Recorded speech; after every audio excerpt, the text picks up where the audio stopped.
Let me tell you why you're here. I've seen things. Oh my god. Whoa, yeah! You don't stop and look around once in a while, you could miss it. Guaranteed to jack you up. Yo, what is going on, my dudes? It's your host, LamarStaysWeird, coming to you once again with another podcast. Now, I know it's been a minute, but it's because I've had vacation. I had some time off, and I didn't really know what I wanted to do my next podcast on until The First Omen, the movie we're going to be talking about today, came out on streaming. And I was like, you know what? We're vacationing. We're out of state. I got nothing like around me to work on my stuff or anything. So I just figured one night, all right, let's just watch the movie. Been hearing a lot about it. Let's check it out, see how it is. And man, I did not expect to like it as much as I did. I'm not super big when it comes to like religious horror, like that type of stereotypical, like, oh, like ghosts and poltergeists and stuff like that, like hauntings and all that. It's not my biggest cup of tea when it comes to horror, because I do believe it has been stale for like a long time. Like the genre itself, like it gets pretty stale. Like you've seen it once, you've seen it a lot. But then again, that could be said for any other type of subgenre for horror. So it's kind of just apples and oranges and all up in the air. But I was really interested in seeing this one just for the word of mouth alone. So I thought we'd check it out. We watched it really late at night, and my girlfriend was falling asleep through it here and there. So we got to watch it again. And I wanted to watch it again for this, but we're going to wait to where we can watch it again together. But I really enjoyed it, and I thought it had some great moments. It is a well shot movie. There are some great fucking scenes in here where it kind of took me out, but not in a bad way, you know, not in a bad way, but it took me out, and I'm just like, whoa, that is gorgeous. Like what I'm looking at, that is such a great shot. And oh man, it makes you appreciate the craft. Like every now and then when I do see like these wonderful shots in film, and it makes me appreciate the people who just have an eye for exactly how they want everything to look. And it looked great. I'll try to talk about the exact shots later when we get into the movie, but really enjoyed it. Thought it was great. It's streaming right now. If you guys haven't seen it, I believe it's one of the top streaming movies out there. I feel like the more I was researching it, I got to see that not a whole lot of people are like super into it or something like that. I didn't grow up watching the Omen movies. I, of course, know of them because, you know, the original is iconic. So I know stuff. I know stuff that happens in the movies, and I know like the story. So I'm a casual, you know, I guess that's the best way to say it. But watching this and realizing, you know, and of course, this is not a spoiler to anyone. It is a prequel. It ties in like directly to the first one. I believe the events follow pretty closely after. So not a bad thing, and it's great. I don't feel like I'm missing out on anything, especially with it being a prequel. You can just jump in and watch it at any time, and that's exactly what I did. Now I want to check out the original from 1976 because I don't think I've ever seen it. I might have when I was younger, but I'm not 100% sure. So I got to check that out, see how that is. But yes, I am sorry that I've been MIA, but like I said, celebrating my girlfriend's birthday, being out of town, spending time with her family in North Carolina. Weather was amazing. I'm not going to go too deep into my lore, but yeah, it was fun. You know, I was out there doing side quests, you know, enjoying life, nature a little bit, getting out of Florida because this fucking heat is unbearable, man. It's so fucking tiring and it's just exhausting. Global warming is a fucking thing, and I've been talking about it for days ever since I got back. There's a big difference between standing in the shade and getting directly out into the sun. It is a big fucking difference. Wear sunscreen and stay hydrated.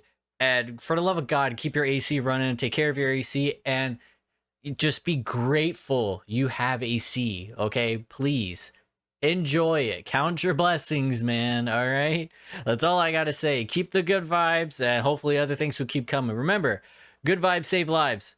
It's the reason it's on the sign, okay? I mean it. Now, this isn't really going to come as a shock to anyone, but I'm not a very religious person. I'm pretty sure I've already stated that in this podcast before. Yeah, it's not really my deal. I get a little weird when it comes to like isms or easts or theists or whatever. Yeah, those words. I'm kind of weird on it. You know, when I was younger, I was super like anti-religious. I was like all over the place. I was disrespectful to like a lot of stuff, and mainly because I was believing in that whole conspiracy theory, and I still like kind of do. You know, that religion was just used, or mainly like Catholicism and Christianity and stuff like that, are like trying to control us and all this stuff, just control the masses. And that's odd because that's kind of what the plot of this movie is really going for. You know, they try to do a whole false flag narrative. They hit the fucking Pentagon, dude. Like, that's what they're doing here. They need the Antichrist because people started losing faith in the church. They want to birth the Antichrist and control the Antichrist to make people believe in God again and to go back to the churches. And it's fucking mental, dude. Like, that's fucking wild. But I mean, it's what they're doing, you know? Like, what the fuck? But that's what happens when people have power and they're afraid to lose it. They got to do something about it. Was something on my fucking hand this whole time? I just noticed it when I looked at the monitor. What the fuck? All right, that's going to be embarrassing in editing. But yeah, I was never really into religion like that. And now I'm more lenient on it and more accepting of people's stuff because I'm not like an angsty teenager. But I do have like my reserves. If people were to ask me my personal opinions, yeah, you know, we'll talk about it. But I'm not going to be like, oh, you know, fuck your religion and so on and so forth. By all means, people can practice what they practice as long as they don't hurt anybody and nothing else is getting hurt. Like, you know what I mean? Like, no animals or anything like that. Like, children, you just protecting each other, loving each other. It's I have this weird belief, and I'll get into the movie soon. I know I'm rambling. You know, it's been a minute since I've actually spoken to you guys and to this microphone in this room alone. I do have this belief where if we didn't have religion, society would be extremely different. Because a lot of laws, customs, like cultural customs, and just how the planet and just socially as a species, like the wars waged and like religious explorers and missionaries and stuff like that going to other places, spreading the gospel and all this and that.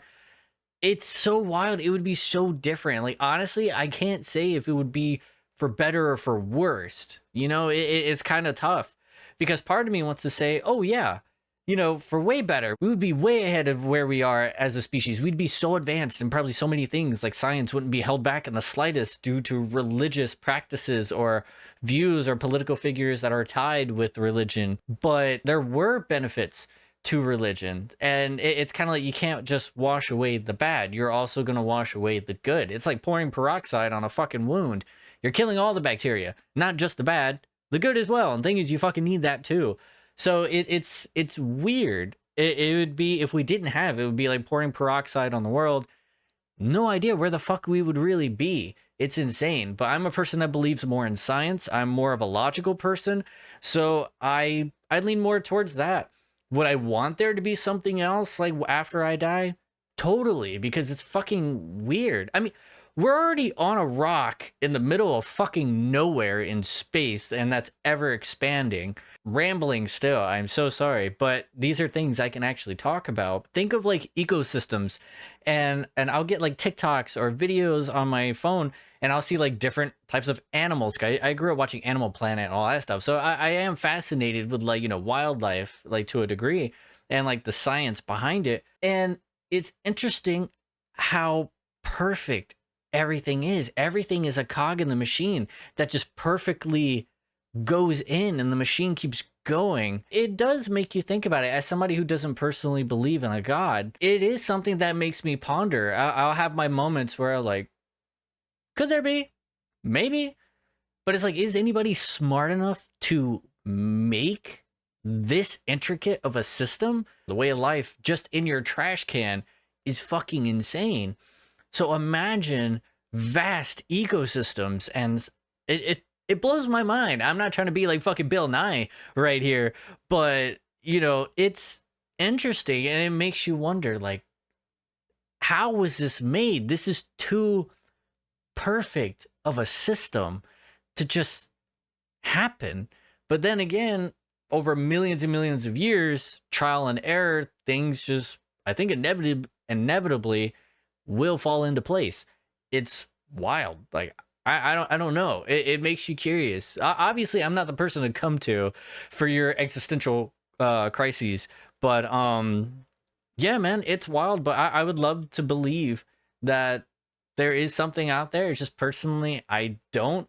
But I at least hope for everybody's sake that do believe in these types of things that there is something afterwards. It'd be amazing. And I know my Audible listeners are definitely not going to be able to see this, but I am wearing like this, like I would say blasphemous shirt. I'm not going to lie. It is a nun that's like flipping off, but it is a band t-shirt from Bring Me the Horizon, who is one of my favorite bands of all time. It's like a older shirt. I can't remember what era this is in, but I love it, and I thought it was fitting for what we got going on today, what we're going to be talking about. All right, so let's get right into it. So this movie, The First Omen, this movie came out on April 5th, 2024. So if you guys have that as a birthday, that is amazing. I don't believe in zodiacs, so I'm not going to call you by your fucking sign, but if you believe in that, I mean, whatever. Hopefully you fit into your little box or whatever it is. Now, this movie had a budget of $30 million, and in the worldwide box office, it only made $53.7 million. So I want to assume it might have broke even, or it's probably close to breaking even if you count like marketing and all that type of stuff. But I mean, it's probably there. I don't really know, but hopefully it made some money because I'm interested to see a sequel. And the way that they kind of retconned a few things, slight retcon, and they pulled a Star Wars pretty much. And I could probably go into that a little bit later. But on IMDb, it has a 6.6 out of 10. I think that's pretty solid. Like, you know, it's not for everybody because I am seeing some people that are kind of confused on it, like don't understand what it is. And then this movie also came out around the same time as Immaculate with Sydney Sweeney, which I don't know the story or anything. I kind of wanted to go in blind to the movie. I'm just interested to watch it. I just haven't got around to it yet. And supposedly it's very close and Immaculate did it better. I'm not sure, but I watched this. I wanted to cover this. If Immaculate's good, I'll watch Immaculate and maybe we'll talk about that too. Who knows? I'll see if it warrants like a full video. And it's sitting at a 3.4 on Letterboxd. Now, on Letterboxd, I gave it a 4.5. My girlfriend gave it a 4. And a good friend of mine gave it a 3. So it's like, I don't know, but different tastes. I liked it. I got to watch it again. I was talking about it with a friend that I was convincing to watch it. And he said, you know what? You should watch it again. This time with a little bit more of a critical eye. And, you know, see what you think. I was like, you know what? You got a point. I'll do that before my podcast. Didn't do it. So I will get back to it. I might watch it tonight, the day I'm recording this, not the day I'm putting this out. Now, this is a new thing I'm trying to start doing. I want to pick like good reviews or like, not like good reviews, but interesting reviews that I thought were either funny or pretty critical in a way or like thought provoking in some way from Letterboxd. Letterboxd is really cool. I love the app. Not sponsored, by the way. I just think it's a fun app, and for people who do like watching movies, check it out. It's just a social media app for movies, and it's fucking cool. I like it. It's just like movie Twitter. That's just kind of what it is. So here's somebody that rated it 4.5 stars. This is one of the more popular reviews that I found. It says, feels strikingly classic and modern at the same time. It's also refreshing to witness a big studio allow a filmmaker to experiment with such artistic freedom to this degree, which is more often than not beautifully orchestrated chaos that's both grotesque and perverse. If you stare into the dark long enough, eventually you will see something. I thought that was a pretty good review. I think that's exactly what they did. And this is a like directorial like feature film debut from Akasha Stevenson, and this is a great entry. This is a really good start, even if people don't like this movie, or let's say if I watch the movie again and I'm like, all right, you know what? I just had like rose tinted glasses on the first time. The movie's all right. This is a really good start. And especially having a cinematographer like Aaron Morton, who shot the 2013 Evil Dead, which is my favorite Evil Dead. That one had some great camera work in it, and he even did various episodes for Black Mirror, which I've talked about before on this show, and I'm gonna talk about it eventually, individual episodes. I just don't really know when I want to get to it, but I'm gonna. But now we're gonna get a bad review. This one is a 1-star review that was kind of popular, and I thought it was a bit interesting and a good talking point, and it's definitely something I've touched on before. but this person said horror movies 90% of the time are like, how can we sexualize women in the most foul, grotesque way imaginable? Now, I agree with this, and this is why I have like this majority love and hate relationship with the horror genre, but also the film industry in itself, because of the Me Too movement and all the Harvey Weinsteins of the world and other bad actors. You see people abuse their power and specifically do these things to push limits or to have like this weird fetishized moment on the screen. It gets odd, it gets uncomfortable because I don't like it. It bothers me, and that's why I don't have a thing for gratuitous nudity. I like when it has something to do with the story. It has to make sense, and I will like it. I love boobs, butts, babes as much as the next guy and fellow women and others out there that do enjoy the female physique. And my girlfriend and I were just talking about that recently. Women are great to look at, the form in itself, and you completely understand why people worshipped deities and all these other sorts of probably more feminine presenting creatures, because when you think of the word beauty itself, a lot of times it is a woman is what you're gonna imagine. So yeah, it makes sense. Women are excellent to admire, and I completely understand this happens a lot, and a lot of times in a bad way, and it sucks, but that's just unfortunately how the industry has been for God knows how long, and so many women have been mistreated or taken advantage of in some way. Now, like I was saying, if it pertains to the story and this is something that they're okay with, the job they're signing up for, then yeah, by all means, you know, they're in on it, everybody's cool. But the amount of times and that we've heard these stories of people just being put in these scenarios when this is like not really called for, it doesn't really move the story forward, or it doesn't really develop the character in any sense of the way. It is simply just to put this person in a vulnerable position. It's uncomfortable, it's gross, and you can see the intention behind it because you're watching the movie yourself. You have a brain. You could see like, oh, this, you could actually cut this out of the movie and it wouldn't change anything. Like, it's not necessary. Exactly. You don't fucking need it. That's how I see it. So I agree with this. Do I think this movie was doing that? No. I think this movie was justified in the stuff that's happening, and it's going to get into the spoilery part, you know, whenever we do talk about it, but it makes sense. That's part of the story of what's happening. And don't get me wrong, this person has the right to feel what they feel. I just think this movie is not the movie to criticize that. I mean, the first one I could think of, and no real like shame or anything towards Rob Zombie, but I do like his Halloween movies. I got like some nitpicks about it, but I do enjoy watching them.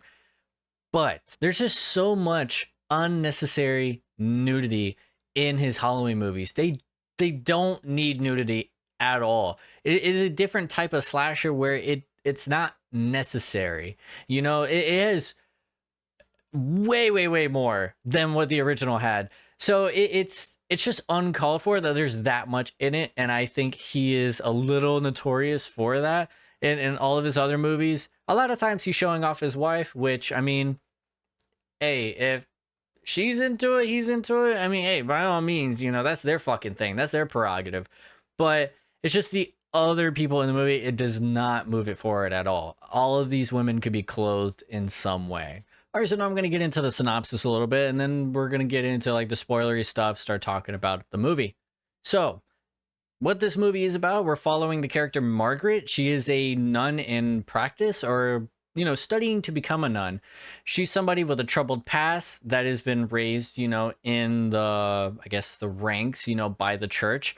And so she wants to complete her tasks and actually become like a nun. I don't know the proper word, so please forgive me for not understanding.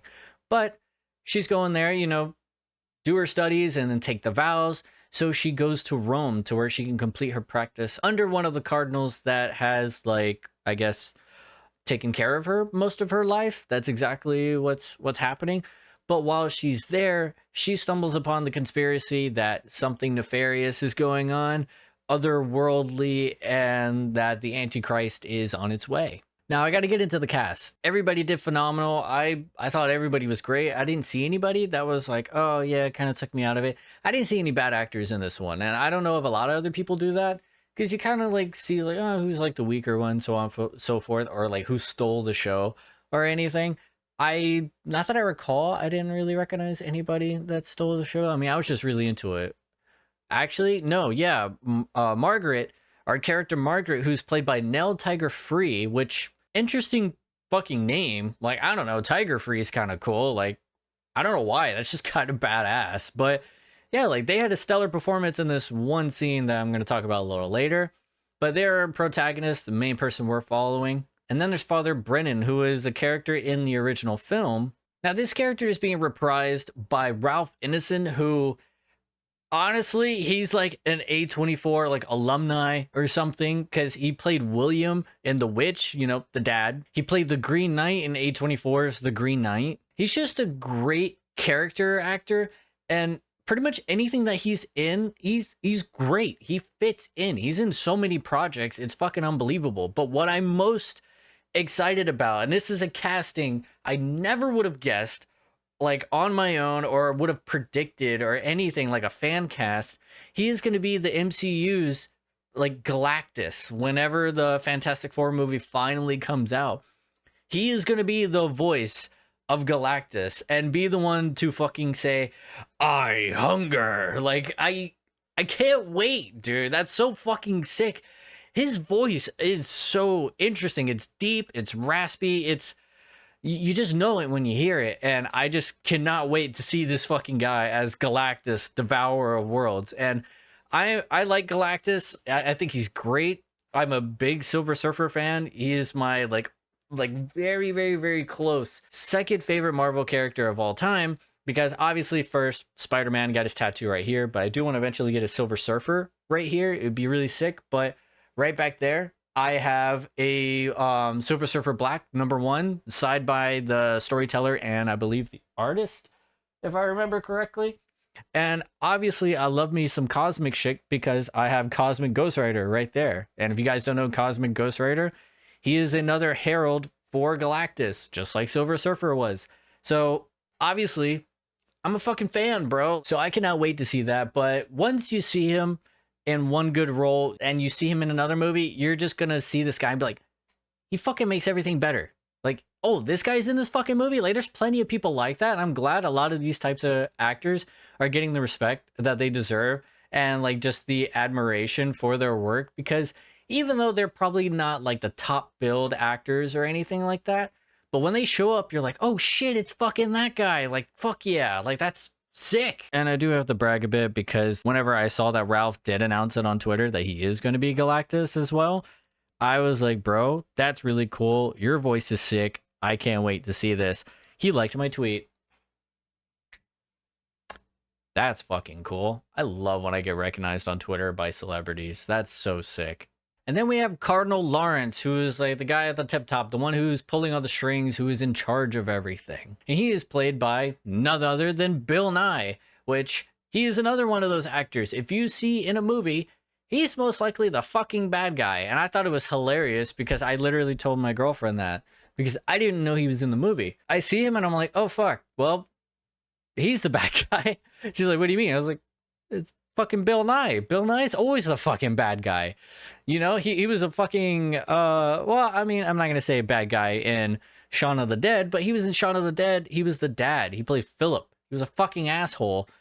But he did turn into a zombie, so I think it counts. A little bit. I think it kind of counts. He played Victor in the Underworld series, which I love the Underworld series. My girlfriend really doesn't, but yo, it's vampires and werewolves. Done very well with really, really good effects. And a very attractive Kate Beckinsale. So it's good. And then he also played probably his most iconic role is fucking Davy Jones in Pirates of the Caribbean, Dead Man's Chest. And then we have Carlita, who's the little girl in the movie, who's kind of like where she's like the catalyst. She's played by Nicole Soros, which her feature film debut, she did phenomenal. I thought she did great. Honestly, if she keeps it up in her horror genre, and like she has an interesting like face. Like, I don't know. I think she'd be perfect for like the horror genre. So I'm looking forward to see what she does in the future. And then we have Father Harris, who's played by Charles Dance. Now, he was also in the Underworld series as Thomas. And then he was also in Game of Thrones. I didn't watch Game of Thrones. I'm just not going to get into that. That's a whole other conversation, and I'm going to be short for time. But he was in Game of Thrones. Nell Tiger Free was in Game of Thrones. And I believe there's like one other person that was in Game of Thrones, and they're just all here. And I think that's just really cool how like interconnected like Hollywood is like that. And then there's Sister Silva, who I believe is like our main antagonist, because this nun, this lady, man, this sister, she fucking stares daggers into everyone, man. She's always giving people the evil look. Like you 100% know she was one of those like nuns who would like smack somebody's hand like with a ruler.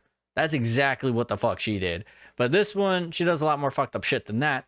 But she's like the main one, and she's played by Sonia Braga, who has been around in Hollywood for a long time. I was looking through her filmography.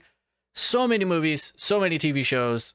She's fucking been around, and props to her. She did great. She was, God, man, she's fucking creepy. She's not any nun I would want to meet. I'm not gonna lie, I had to take a quick break to go deal with some personal stuff. I straight up forgot where the fuck I was and what I was talking about. So I'm so fucking sorry. I have no idea what I said, but we're gonna move on to facts. Now, this movie is rated R, and rightfully so, because there's some creepy and some kind of gnarly shit in this movie, man. But dude, this thing was rated for an NC-17 4 times. It took 4 appeals before it finally got the rated R on the 5th one. So it's, yeah. And it's a majority. I want to know what all did they cut out exactly, because they kept resubmitting the movie with this one particular scene about this childbirth. And that was kind of the moment that really, really stuck out. So I want to know, like, what was cut? All right, so we're going to get right into the movie. Now, this movie has a great cold opening. Now, earlier when I was talking about the cinematography in this, there are 2 excellent, probably like 3 excellent shots. I mean, they're just scenes itself. Father Brennan visits this church that's still under construction to see Father Harris. He goes to talk to him to figure out what is going on in this picture. He has a picture of 3 church members like surrounded with this child that has the mark of the beast, and he wants to know what's going on. And on the back of it is the name Skiana. Now, Father Harris is a little taken aback by this. They're talking in a confessional, and he tells him about the practice that goes on. A devout Catholic woman is like tied up and then put in this intimate situation with a beast, the jackal, and this mating ritual will lead to the birth of the Antichrist. Now, the shots that are in this scene, amazing. Like, well, like with the back, like it was very spicy. I would say that. I was even a little intrigued. I'm like, all right, like this is somebody out there. Some of you are gonna be into this. I just fucking know it, and I'm sure. I didn't look into that area of the internet, but I'm gonna bet the foreskin that I don't have that somebody out there was really into this. But it was beautifully shot. Like, I don't know why, but those shots just stood out to me. I was like, they just stood out to me.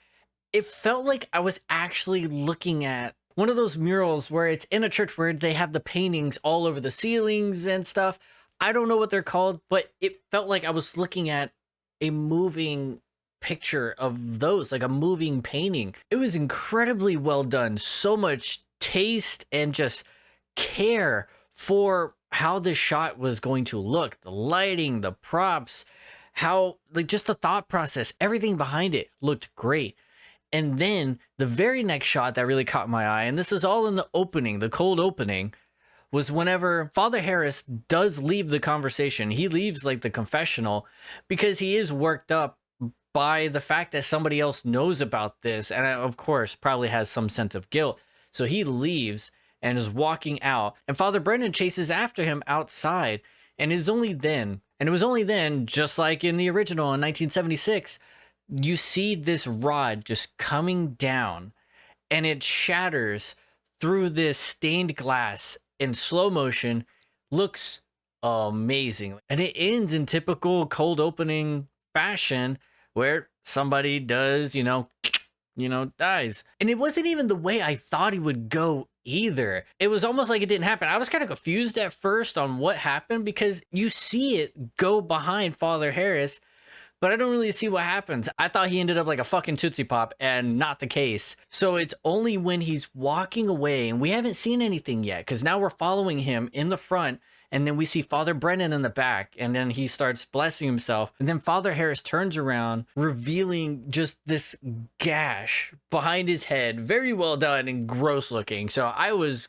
very shocked that that's what happened. So honestly, I don't know what would have been worse, but that was very visually shocking to me. That looked really good. And then the ending shot right before we fade to black, then the title card, Father Harris just has like this smile with just the slightest bit of blood on his teeth, his front teeth. It's a very weird smile. It's fucking creepy. And honestly, it was great. It was a great shot. It was very subtle. I liked how minimal everything was, and it made it that much more effective. Ladies and gentlemen, always remember, less is more. Now, that was just the opening. I thought it was great, but there are some other really good shots in this movie. I'm probably going later. So we're following Margaret. Like I said earlier, she was somebody with a troubled past, that has her upbringing all throughout the church. This is what she knows. And I can recognize somebody who's probably been in the Catholic school. I've been in the Catholic school. Wasn't the greatest. I'm fine. Don't worry. I was, in case any of you are thinking anything, I'm okay. But now she's in Rome to complete all of her training to become a Jedi, to be one with the Force. That's what she wants to do. And that's cool. She wants to do her thing. She wants to devote her life to a higher power and to better those around her and stuff, and like this orphanage. Cool. That's awesome. That's what she wants to do. But whenever she comes back, she's starting to have these visions again like she did when she was a child. So things are getting like a little wonky. But she has a very good friend of hers called Luz, who is a beautiful Spanish woman in this film. Honestly, I'm not super familiar who she is whatsoever, but she's beautiful in this movie. And she's kind of her roommate. They're kind of going to go through this together. They're both getting ready to have their vows like in some time. They're just there to complete their training. And Luz, she's kind of like the more like edgier, wannabe nun. So she has this other lifestyle where she'll sneak out and actually enjoy life because she thinks it's important to enjoy life before like giving all that away. So that way you have a better understanding of like the world around you and how to help those who probably come from that outside world, which great mindset. I mean, I guess if that's how you want to look at it, I mean, it's kind of bending the rules a little bit, but hey, she wants to get down and dirty and have some drinks, go dancing and stuff. I see nothing wrong with that. By all means, go do your thing. It's in your nature to want to be free and fly. So over time of her and Margaret, getting kind of cool, she eventually convinces her to do that. And then this is where things really start to take a turn, because that night that they were out drinking and Luz was actually able to get Margaret into the more revealing clothing. And even she felt like very uncomfortable by it because she's always wearing, the normal getup and hiding like everything. But it was like deep cut, like all the way down to like her midriff, I believe. And, you could see like cleavage and stuff. She kept the cross on, and she convinces her to go out, have fun, to enjoy the night. And while drinking, partying, having a good time, getting lit and all, she sees a guy. She sees a cute guy. They start eyeing each other a little bit. Then they eventually get to talking, get to dancing. And they're really getting all up in each other's face, Night of the Roxbury action. Yeah, like the tension's there. It's like, why not live a little before you get into all this stuff? And she gets very plastered, wakes up back at her place. And Luz tells her before anything could really happen, we brought you back. You just got blackout drunk. Cool. Awesome. I've only ever been blackout drunk one time. Holy shit. I never really thought that was a thing. I think I've already expressed my views on alcohol, how it lowers your inhibitions, but you know exactly what you're doing. You're in full control. I don't believe that, it was the alcohol that made me do it. No. You know exactly what the fuck you're doing. You're making your choices, man. I know I make my choices. I know you guys do. Don't bullshit anything. So you know what you're doing. But when I was blackout drunk, it was at my friend's bachelor party. That was insane. It was a terrifying moment to me, honestly. I still remember stuff, but there's just gaps in between. It's because I literally kept passing out because I had nothing to eat. I had nothing in my stomach and I was just drinking with the boys, all because my friend knew somebody who worked at the place that we were at, and they just decided, you know what? Fuck it. Drinks. Here you go. Just keep getting us like a bunch of drinks, a lot of them for free.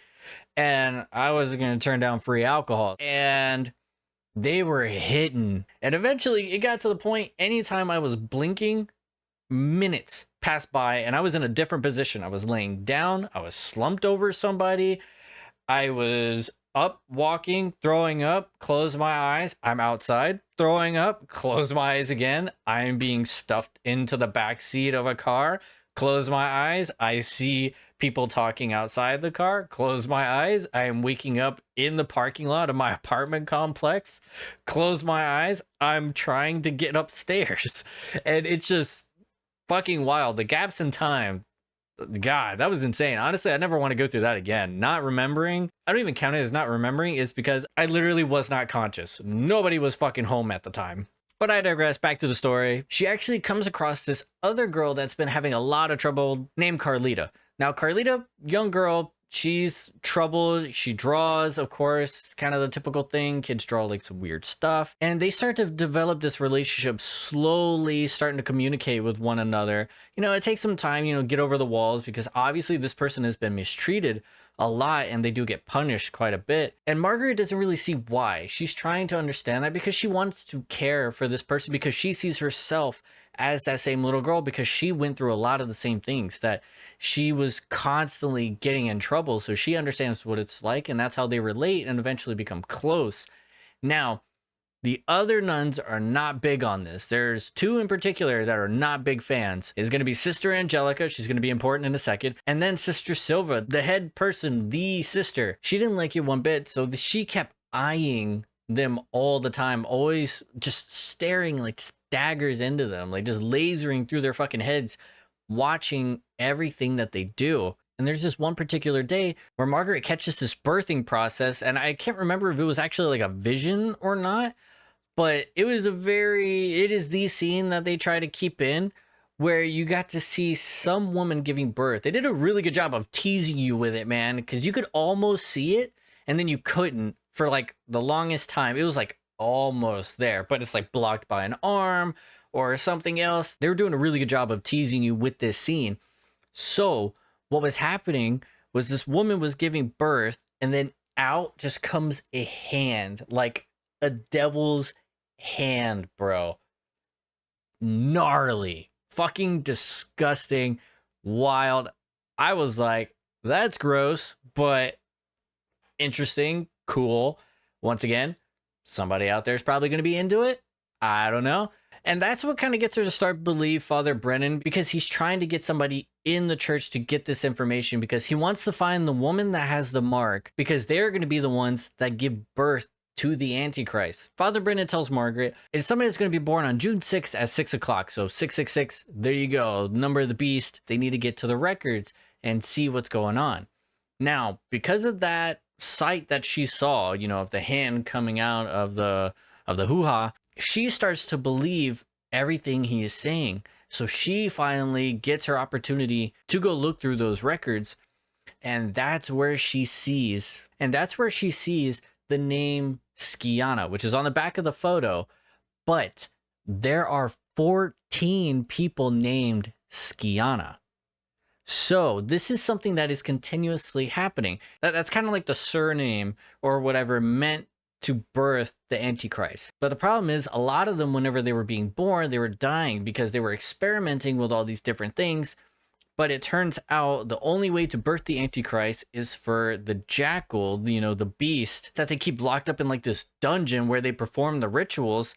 That's how they try to impregnate these women to birth the Antichrist, which is the end goal. And it's pretty much that ritual that we saw taking place in the very beginning. That's what was going on. The only way that this could happen is if the jackal has to mate with its daughters. So its offspring, it has to mate with them for the Antichrist to be born. So it has to involve some sort of incest, which is fucking wild. And they find out Carlita is in fact one of the girls, but it is also shown, because that picture that Father Brennan has, That is a picture for number 5. Now, that is the one that, is kind of out there in the world. They don't really know anything. Spoiler alert, obviously, later in the story, it turns out that's Margaret. Margaret is the one. That's why they're able to relate to each other. They're experiencing the same dark visions and just this overbearing presence of the church around them. And it's because they're the ones that lived. They're the two that lived through the process of just being born and able to grow up. So Margaret being of age and actually able to bear children, and why they brought her back to Rome is because they want her. It is now her chance to successfully try. Because Carlita is too young. I don't know if it's like a puberty thing. I'm not entirely sure. I kind of want to assume that's probably why, or at least maybe they have to wait to a certain age. But they actually perform this ritual on her. And when Margaret actually discovers that she is in fact one of the Skianas, that's when everything starts to come back. All these repressed memories. She gets visions of that night that she blacked out with Luz, who is in on everything as well. She is the one that got her drunk, got her out, kind of drugged her and stuff. And then the guy that she hooked up with at the club, they took her away from there. So they're kind of like separating her from the church to somewhere else down this tunnel into this hidden place. And that's where they tie her up, perform the ritual. And then that's when she's impregnated. And she goes through this rapid pregnancy that is pretty insane, like in the middle of the street. And it is, wow, what a performance. And I thought this was the same thing. I didn't know this was like an homage to this other film, Possession. It's an older film, I believe from the 80s. I didn't know it was that. I've always seen the picture of Possession, like the woman wearing blue and kind of like tweaking out a little bit. I've always seen that. I thought this was it, but they do a great homage. It is a really good scene where she's acting out all of it. She's very expressive of the whole situation going down, of being like kind of possessed and like giving birth in the middle of the street, like water breaking and stuff. Fucking insane, dude. My hat's off to her. This is incredible for performance. But now I realize I need to go watch Possession. And the same thing with Rosemary's Baby. Never seen that either. And Immaculate. So even though I'm not big into religious horror, I got a few movies I need to go fucking watch now. Like there's like 5 movies I need to go see. And it's wild that all this was happening. So they eventually get a hold of her again, and she's able to give birth in this dungeon where everything took place. And you get glimpses of the jackal, like being chained up or whatever. First of all, I don't even know how the fuck they did all that. There's a lot of questions. I understand there's some plot holes people have like an issue with, but Jackal's hidden behind some curtains, and Bill Nye is there. Not that Bill Nye, but Bill Nye, the actor, the cardinal. He is there to witness the whole childbirth and take care of it. And she gives birth to twins. Now, when I was talking about the Star Wars reference earlier, what I mean is by the iconic line from Obi-Wan, from a certain point of view. They retcon a bit of things, because in the original Omen, it was actually said that the jackal, the creature that was buried, was female. So like the mother to Damien, who is the Antichrist in the movie and the franchise itself. Now they retcon it to where the jackal is actually a male and Damien was birthed by a human. So it's kind of just like meh, they bend it a little bit. It still could work. I mean, from what I heard, it's kind of hard to tell, like if you found like bones of an animal, like a canine or something like that, it could get kind of hard to tell if it's actually male or female, especially if it's a fucking jackal. I'm kind of going to have a hard time believing there are scientists out there who know exactly how to identify a jackal's like, biology and stuff like that with just bones that's been around for God knows how long. So yeah, I don't believe that. Small retcon, not a huge deal, but they never stated that Damien had like a twin sister. So I believe that is to open up a world for sequels, which I hope we get one. And I think that's probably going to happen because the church is definitely going to be looking for them. But now back to the birth giving scene. So whenever the birth actually happens, she's strapped down and everything, but she kind of plays the part, she gets a little smart and she says, I want to hold him like I'm his mother. And the cardinal kind of falls for it because he thinks, oh, well, she might actually be buying into the fact that What we're doing here is trying to birth the Antichrist to control him, to bring people back to the church, because they've noticed a dip in the audience and just people practicing their faith and going to churches in general. And there's this whole revolution that's going on in Italy that started in other European countries. So they want to get the youth back into church, and this is the way they do it. They want to have control of the dark force. This is where that false flag comes in, man. They want to give you an enemy so that way the churches can be united. And it's like, you know what? Back into power we go. We stay in power because they need us. That is what they want to do. That's what's going on right here. And Carlita was the backup plan. Whenever she was old enough, that's what they were going to do. But why not try Margaret and see how that goes? But whenever Margaret's actually holding the baby, she's able to get a scalpel that's sitting on a table right next to her, stab Bill Nye. I don't know how many times this dude's probably been stabbed in the throat or like beheaded or just bleeding from his neck in general. It's pretty insane. Like Bill Nye just, I don't know, he has a thing for it. But she stabs him in the neck. He bleeds out, dies, and then Margaret is contemplating, you know, because I mean it's kind of hard, you know, it's the whole like baby Hitler situation where it's like, are you gonna do it or are you not? Because technically it is a child who hasn't done anything. It is an innocent life form, and so she's contemplating, you know, using the scalpel, but she's having a hard time because it is like her baby, you know. That's a whole lot of trauma to unpack right there. So she doesn't really know what to do, and then out of nowhere, Luz, love her or hate her, I loved her. I don't think I could fix her though, but that would be interesting.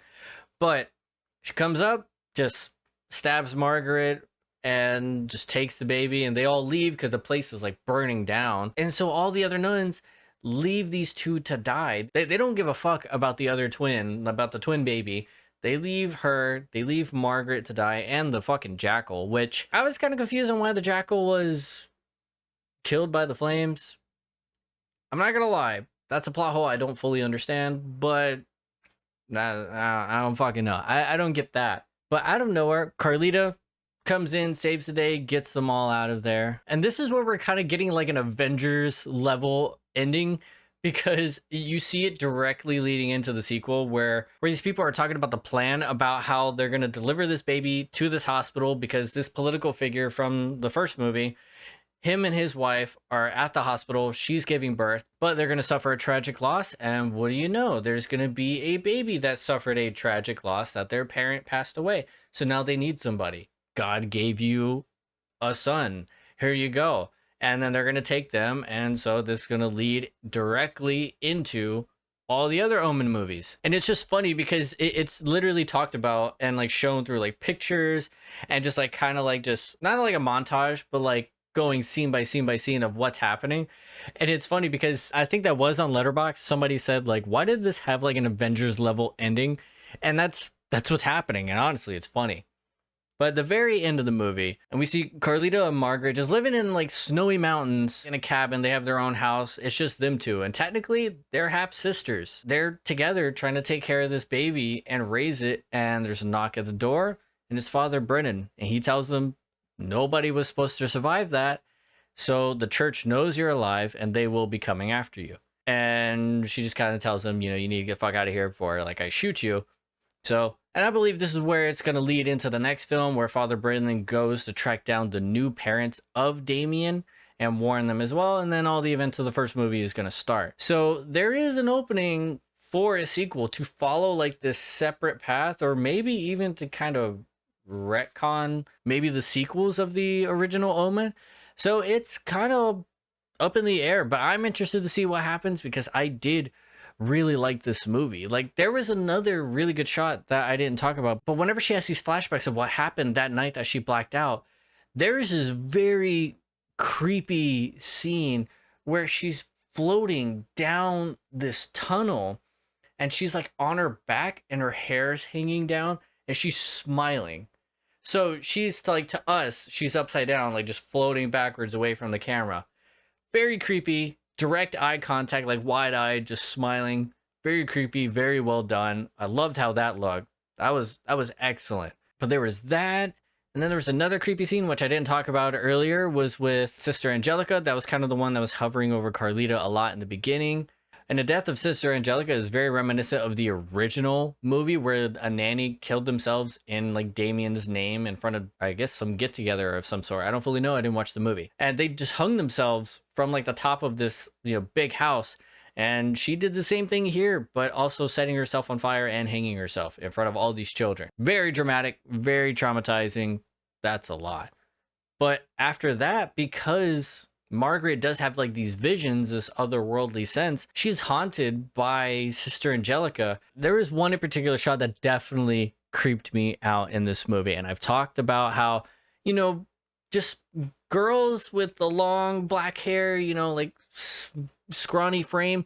It's unsettling. Stuff like The Grudge, The Ring, stuff like that. It kind of weirds me out. That's what scared me a lot as a kid. As I got older, not so much, but it's still like the thing I think the most that creeps me the hell out in horror movies.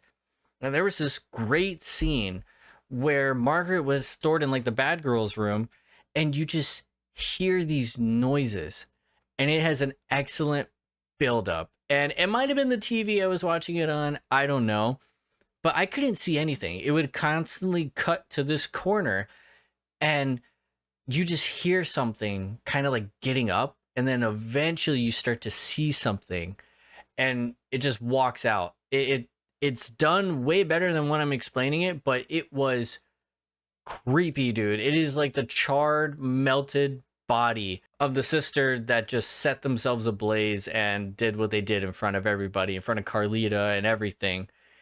That was gnarly. I thought that was an excellent scare. Very creepy. The music was fucking intense. It was awesome and like terrifying.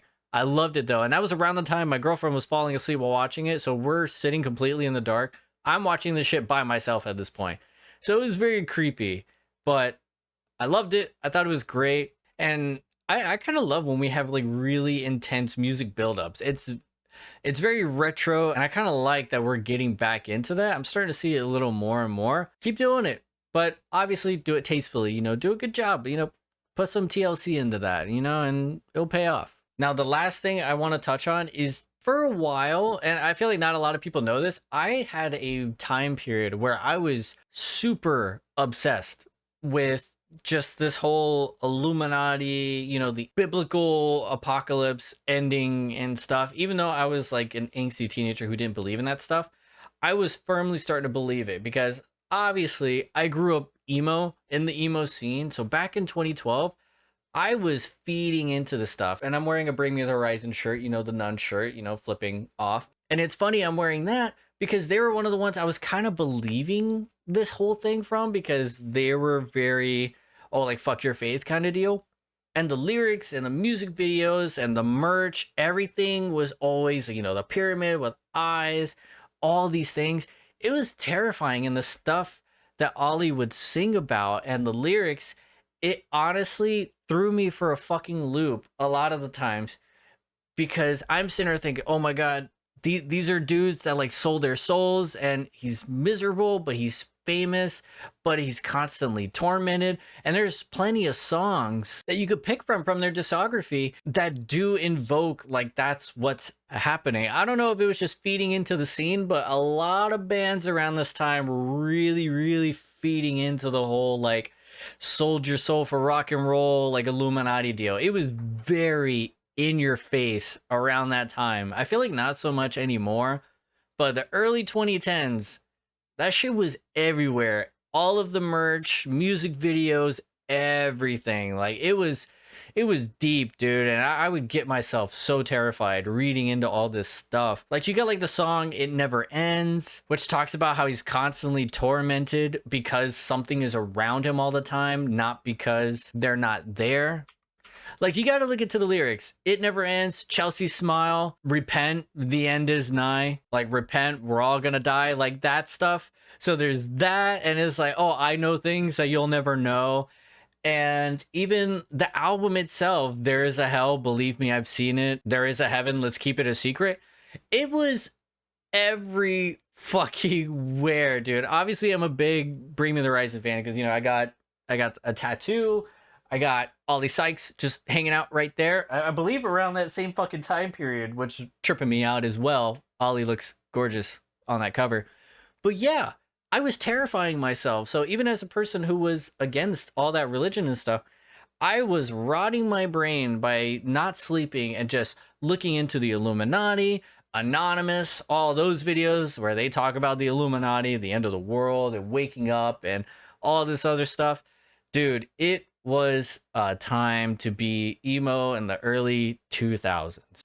It was something, man. But yeah, I just wanted to talk about that. It's like it was fucking creepy, dude. It was a really creepy time. And it's not just Bring Me Horizon. There was plenty of other bands, but it was a creepy time. But alrighty, guys, I'm gonna end it there. I really hope you enjoyed this podcast. I'm sorry it's been so long, but you know, I got a life to live outside of this, and I have other shit I want to do and personal stuff going on. That's all it is. I'm trying to live in La Vida Loca. You know, I'm trying. That's what I want to do. But of course, before I go, I got to give you guys your cookies fortune, bro. Just to fit in with the theme of today's episode, I'm going to go with something faith-based. So here we go. If you want it to be a sign, let it be. If you fear it's a sign, don't let it be. Do with that what you will, ladies and gentlemen. But until next time, be excellent, be kind, subscribe to the podcast.